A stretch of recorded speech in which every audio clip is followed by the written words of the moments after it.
Yeah, pasa YouTube. What's up, everybody? How's it going? Hope y'all are having a good Thursday today. Have for y'all a really fun, extremely close, I guess UU battle. Like, these aren't very standard UU looking teams. Me and Gandy were really just looking for more of a fun battle to have.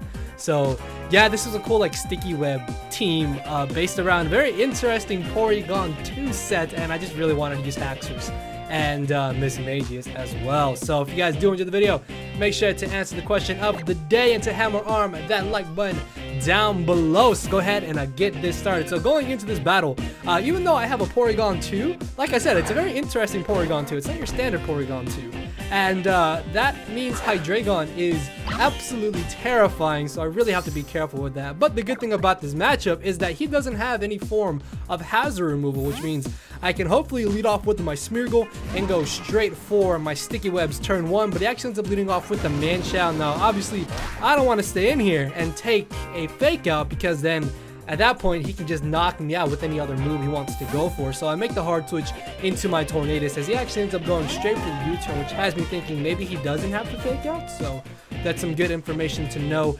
as he is going to decide to switch into his Lycanroc here. I'm going to switch directly back into my Smeargle in hopes that I could possibly be faster than him, because to be honest with you guys, I have no idea what stats Lycanroc Midnight has, but it turns out that he's faster than Smeargle, because apparently Lycanroc Midnight has like base 82 speed, as where Smeargle only has base 75 speed. So I will at least be able to go for the Spore here, putting him to sleep, guaranteeing that the following turn I will be able to get up my rocks regardless of what he wants to do, as it turns out that he doesn't have the Lumberry. So I will be able to take advantage of this, get up my webs, and then if he sleeps for an extra turn, that means I can hopefully go ahead and get up my Stealth Rocks as well.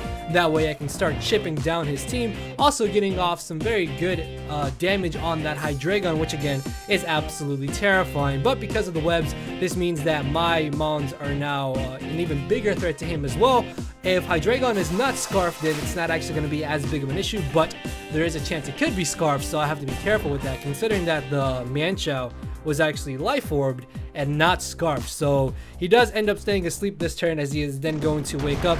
I really don't have any offensive move on the Smeargle, so I just go for the Magicode in case for some reason he wanted to go for Stealth Rocks, but I highly doubt he has it on a offensive Lycanroc here, as I'm gonna bring in my Scizor. Scizor is not doing too much in this game, so on the off chance that I don't knock him out, I'll at least be able to revenge kill this Lycanroc. As it turns out, he's got the Focus Sash of all the items to have on a damn Lycanroc. He has the Focus Sash, and then it turns out that he's got the Fire Fang, and he's going to be able to knock me out. And that is slightly annoying, because now this Lycanroc has taken down 2 of my Pokemon, and as long as I don't get unlucky here, I should be able to live any one hit he does want to go for. As I do chew the Sucker Punch, I will be able to knock him out with the Acrobatics here, considering the fact that he is at 1%. So yeah, if I'd been able to get rocks there super early on, that would have been excellent, because I could have broken his Focus Sash and then potentially have saved a bunch of HP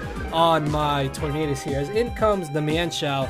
I'm expecting him to honestly have Fake Out, because the way he brought it in after webs, there's no way Manchow outspeeds me, so I'm very confident in the fact that he does have the Fake Out here. So I am going to make the aggressive switch into my Miss Magius. If for some reason he went for knockoff, I do have the Colbur Berry, so that wasn't entirely too bad either, as I am just going to go for the Dazzling Gleam here, because after the rocks damage and the Life Orb damage, he is in range of where Dazzling Gleam should be able to knock him out, but he actually makes an aggressive switch into his Hydreigon, and this is amazing for me, because that just dies.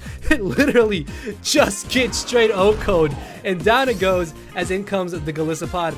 I don't really want to take a first impression, and I do still have my Tornadus in the back to just honestly sack off to this thing, so that's what I'm going to do. I guess what I also could have done was just gone for the Memento this turn, to have been able to allow my Porygon2 to come in for free, or my Tornadus to potentially come in here and live a hit, but it's really not even that big of an issue, honestly, as he's gonna knock me out with the Aqua Jet. Ends up getting a crit. Highly doubt that crit mattered. That was like a 5 or 10% anyways, and it turns out that he's Life Orb, which is slightly annoying, because now he's hitting even harder than he should be, as I'm gonna bring in my Haxorus here, and I can either go for the Earthquake or go for the Poison Jab. And even though Earthquaking here was the first play that came to mind, I just said it doesn't really matter, and I just Poison Jab, when obviously I should have gone for Earthquake here because I am adamant Life Orbed, and because that is an offensive Golisopod, I'm pretty sure I would have put him in range of where his emergency exit would have activated anyways. So I guess realistically I should have just gone for the Earthquake, but again, it's just a fun battle, so I really didn't mind if he did want to switch directly into the Metagross, which again was obvious as well. But it is what it is. As he does end up living the Earthquake, he will be able to finish me off with the Meteor Mash, although that is not entirely too bad.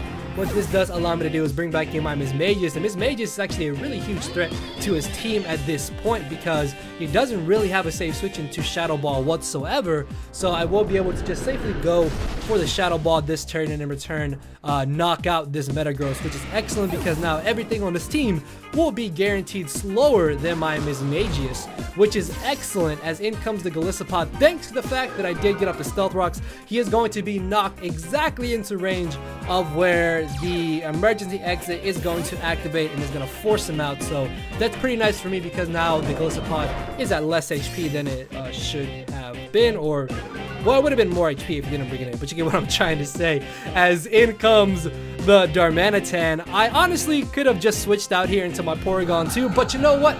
No, we're not doing that. We're having some fun here. So what I'm going to do is go for the Memento. And this is actually really awesome because what this allows me to do is not only put this Darmanitan at -2 attack, but it does allow me to bring in my Porygon2, which is actually a very awesome set, I might add. It's a Z conversion Porygon2, and then it turns out that I'm faster than his Darmanitan, which has me thinking, okay, maybe that thing's bandaged. So even after this +1, because I'm not running any HP investment, it's still gonna be doing a good chunk of damage, but I will be able to easily live the hit and then from there determine on what I want to go for. So he is going to end up going straight for the Flare Blitz here, doing a huge amount of damage to my Porygon2, but because I was faster than him initially, I will be faster than him this following turn, and I can knock him out with the Thunderbolt. As down goes the Darmanitan,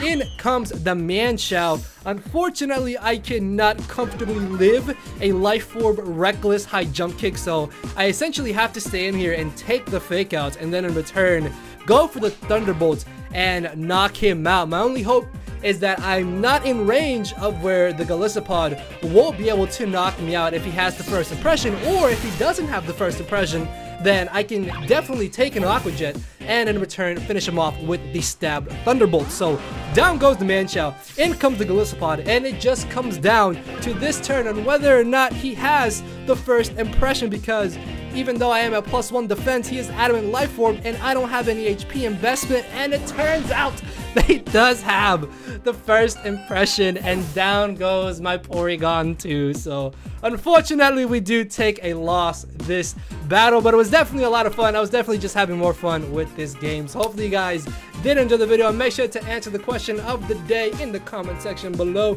and to hammer arm that like button as well. So without that being said, I'll see y'all tomorrow with another battle. So later, everybody. No matter where you're at, I'm not here to make friends, it's time to attack and deplete your HP with a final smash.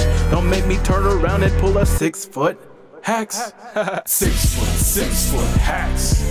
Yeah. 6ftHax. Yeah. 6ftHax.